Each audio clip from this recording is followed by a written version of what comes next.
Hello, Mavericks. How's it going? This is Rob Reinhold. It is June 13th, and wow, what a day.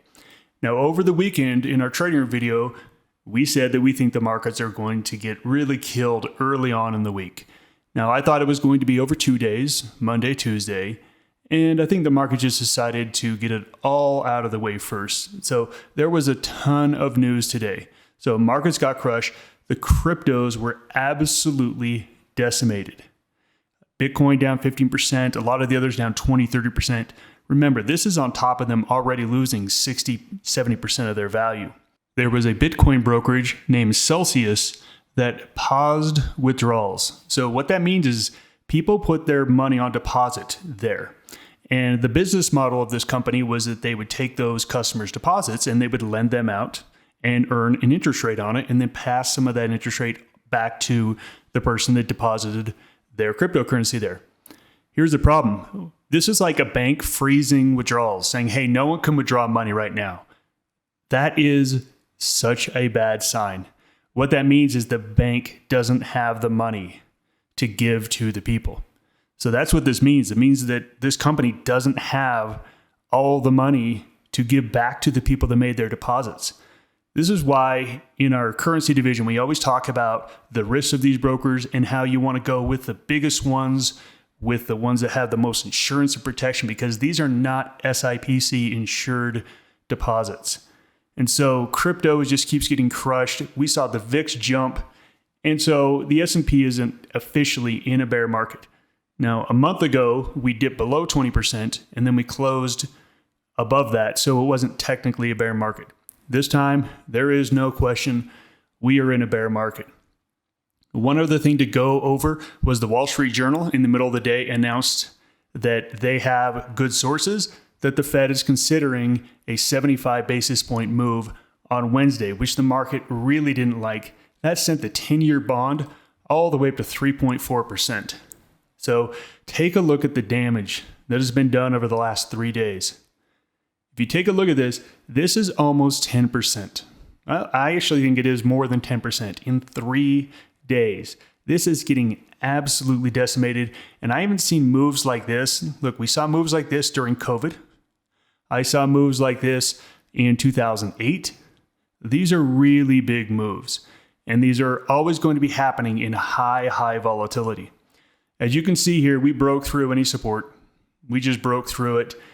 It's so hard to find any sort of support level because right now you can throw technicals out of the window. Whenever there's high emotions, technicals don't work. Remember, technicals are we do everything on logic and reason, and this is what people did in the past.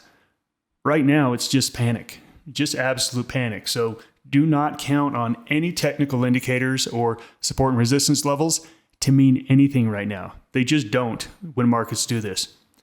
The VIX, we talked about over the weekend how the VIX was still quite low. And so we thought there was some really big downside possible in the market. And again, the VIX popped 20% today up to this 34 area. Now, this is the area that we have seen recently. And when it would get up into this 34 to 36 area, you would typically see the markets recover. We'll probably see that again this time. We'll have to wait and see, but understand we're going into a Fed meeting. So we have one more trading day tomorrow, and then we have the morning of Wednesday.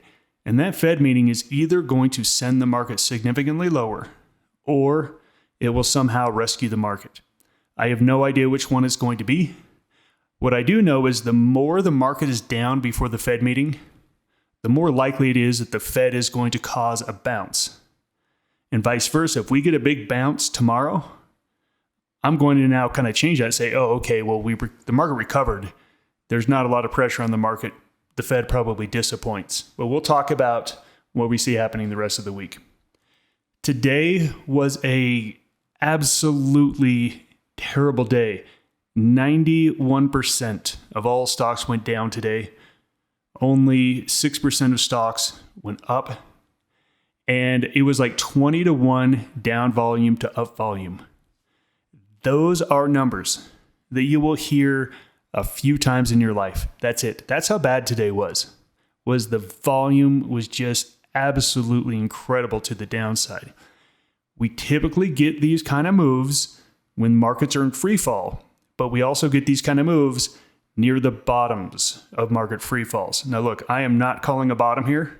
All I'm saying is we are now getting into extreme levels. Whenever you get to extreme levels, you're the hairs on the back of your neck have to kind of stand up and say, hey, I need to actually be careful here of a big reversal. So if you're heavily short, it doesn't mean to get out. It doesn't mean to take profits. What it means is you better be planning out what are you going to do if and when this market bounces, and what are the measures you're going to take. If you predetermine all of that now, when it happens, you're simply just following your plan. If you don't determine it now and then the bounce comes, you're going to make a decision based on how you feel at that moment. And that's a terrible, terrible way to trade. So this market is in trouble. I don't think this is the bottom, but I do think the bottom is fairly close. Now look, I'm not talking about the bottom. I'm talking about a bottom like we got 2 weeks ago, where the market fell 15% and then bounced back 7 or 8%. I think we could easily see something like that. The VIX is getting high enough. The volume and the negativity was getting high enough. Again, we are at extreme levels. Now, we were at a -2 over the weekend.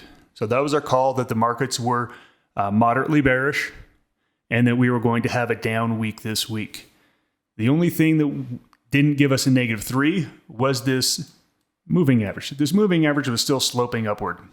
It is now clearly sloping downward. And so we need to move to a -3 posture. So this just means that this is the most bearish we can possibly get. Remember, when we get to +3s and -3s, it's the most extreme you can get, but it also usually comes at the end of moves, not at the beginning. And so the plan is you need to milk your bears for as much as they have in them. Do not get out of your bears here because we could easily go down another 3, 4, or 5%. However, when we see these extreme readings, we have to get ready for reversals. And so, like I said, plan out what are you going to do if and when the market bounces. Let's take a look at some potential setups. Now, I'm going to be going through some of the trades we went over in our trading room video over the weekend. So I'll link the trading room video to this at the end of the video that you can just click on and see our thought process behind it. But I just kind of want to update where we are thinking about entering these trades or if we entered them and really just kind of update everything. Now look, today is a terrible, terrible day to make trading decisions. And hopefully you know what I mean by that. This is a high emotion day. This is a day when everything is very, very intense.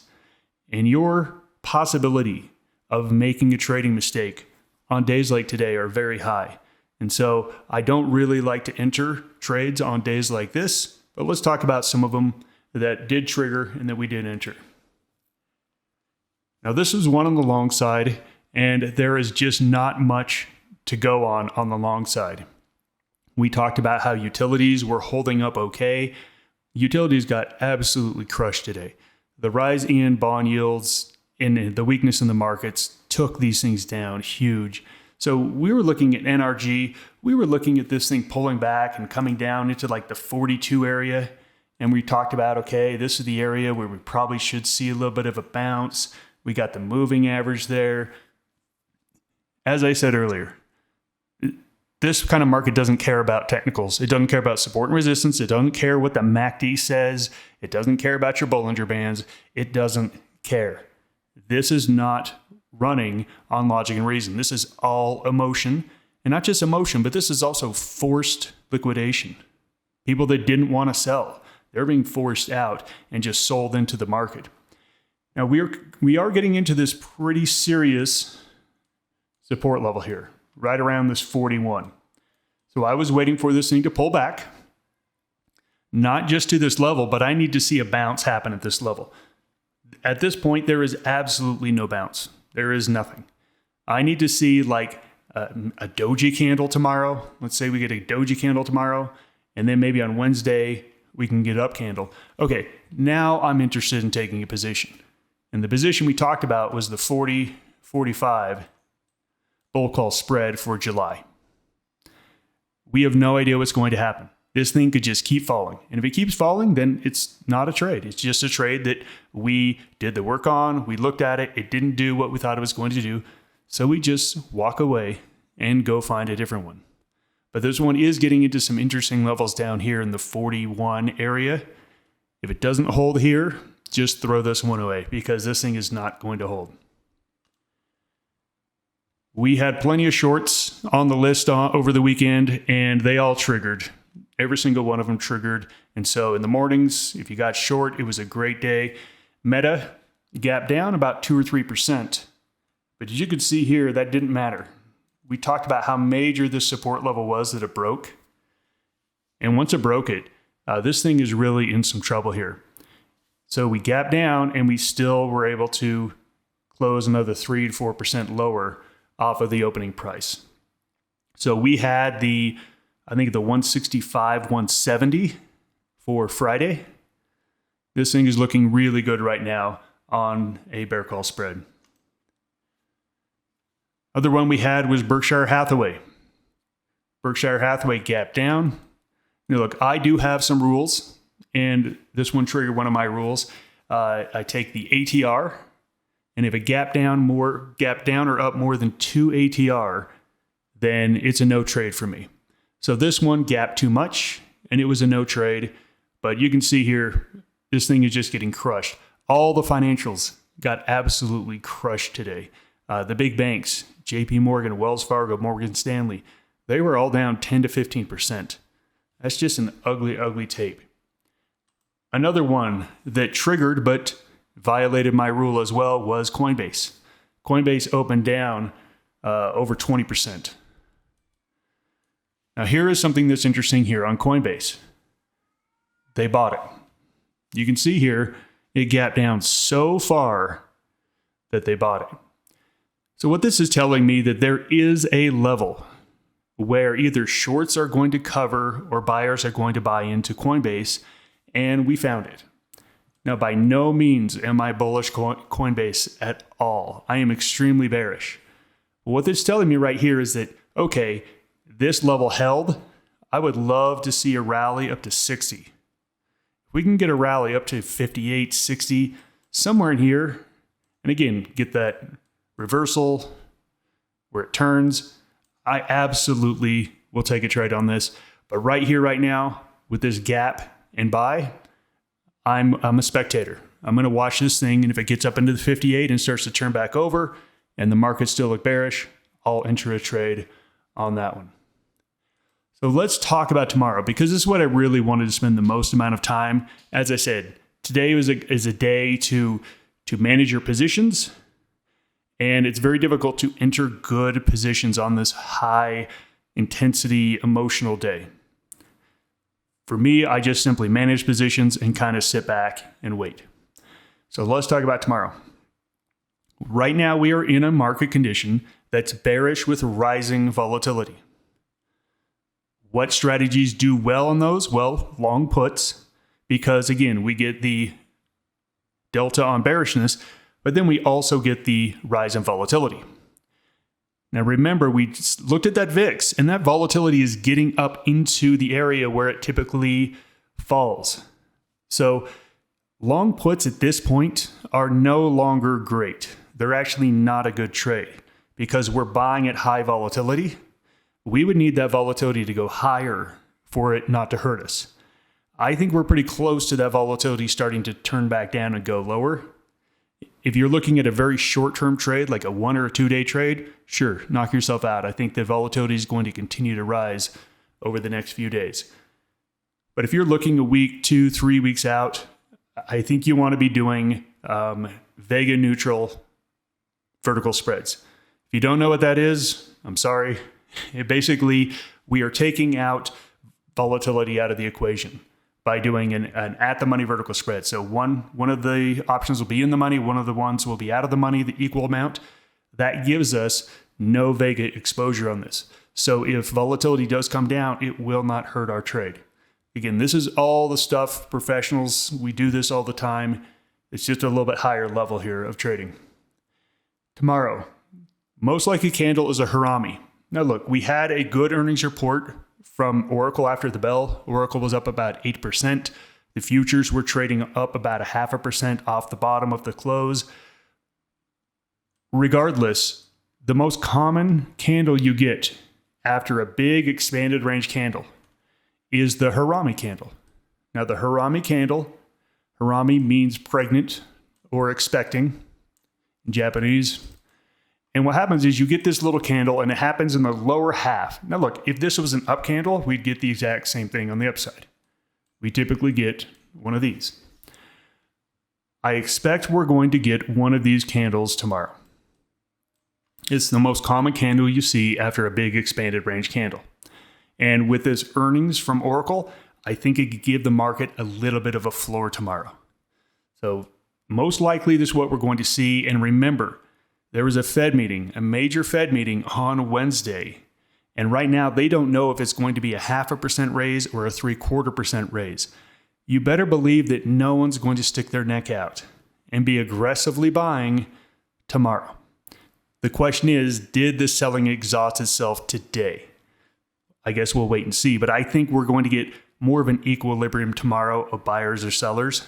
And I think with the Oracle news, we're probably going to gap up 0.5% to 1% and probably hang out in that area. And then going into the Fed meeting, the way the Harami works is that the day after it tells you everything. If we get a candle like that, it tells us, okay, people are buying in spite of this big dip. If you get a leg lower, it's saying it's going lower.